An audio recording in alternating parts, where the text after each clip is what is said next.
from the people of Furukum on how they are able to adapt to climate change with their indigenous knowledge and how they are able to apply it in the face of this adverse effects of climate change.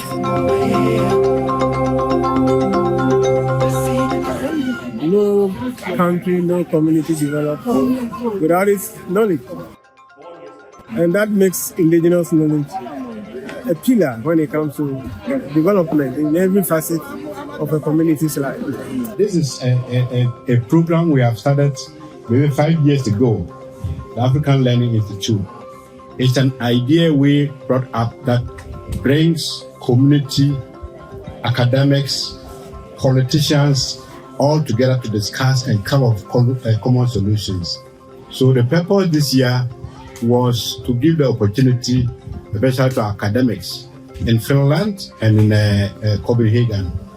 And in Ghana, it's UST in Kumasi and University of Cape Coast. The idea was to address the issue of climate change. I argue that our indigenous people have lived with climate change ages. They understand the problem better. They have tried to find their own solutions. And therefore, if you want to do any research, we should build on that. We believe that particularly for Ghana, involving the universities in this indigenous knowledge is a first step to really get it up even into the political discussion. In recent times, arguments have been made that we need to revisit the past, know the knowledge that existed, and therefore we can then use this knowledge, not necessarily picking everything he will say, but examining the knowledge and seeing that which is relevant to our national and community development. And that is a passion for some of us. This program is timely and imperative in the sense that it is not only giving the opportunity for communities to express the indigenous knowledge they have, but they are doing it with the academia.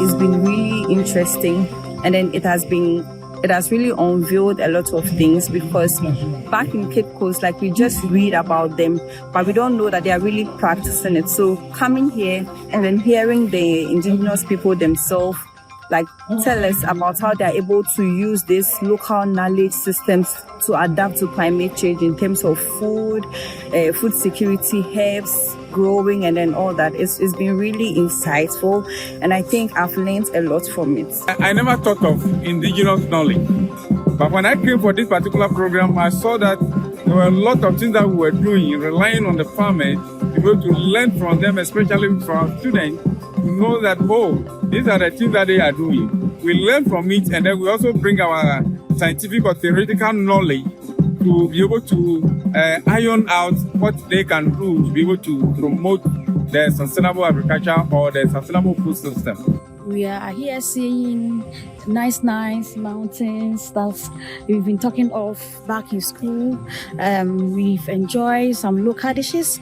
We've also taken in some fruits that's hitherto, back in days that we were eating, like cashews, the mangoes and the likes.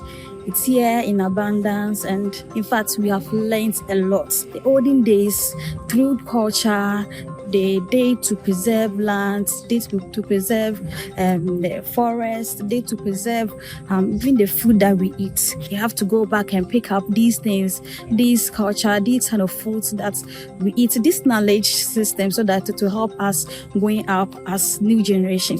Individuals at the universities, at the echelons of education, should be able to think much about how best they can learn from these traditional authorities, the community, the opinion leaders, so that we can incorporate that in how we educate our students at the various universities in Ghana and beyond.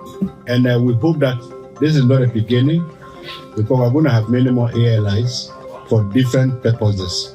And I think Furukum is going to help us to perfect this as a methodology that can be used worldwide.